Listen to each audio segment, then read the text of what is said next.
Before you enter any trade, you need to know one thing. Is the market moving with you or against you?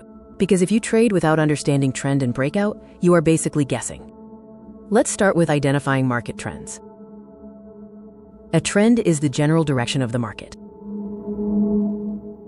If price keeps going up, that is an uptrend. If price keeps going down, that is a downtrend. And if price keeps moving sideways, that is a range. Smart traders always try to trade with the trend, not against it. Now let's look at the key characteristics of these trends. In an uptrend, price makes higher highs and higher lows. That means buyers are in control. Think of it like stairs going upward. Price rises, pulls back a little, then rises again. In a downtrend, price makes lower highs and lower lows. That means sellers are in control. Think of it like stairs going downward. Price drops, pulls back a little, then drops again. Next, let's dive into understanding breakouts.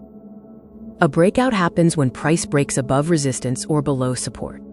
This can lead to a strong new move. However, you must be careful to recognize fakeouts.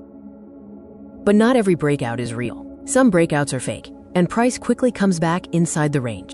A fakeout is when price looks like it broke out, but then it reverses fast. That is why beginners should never enter too early. Wait for confirmation before trading the breakout. So now you know how to identify trends and breakouts. You should now feel more confident in identifying trends and recognizing valid breakout. In the next episode, we'll talk about risk management, and that is one of the most important parts of trading.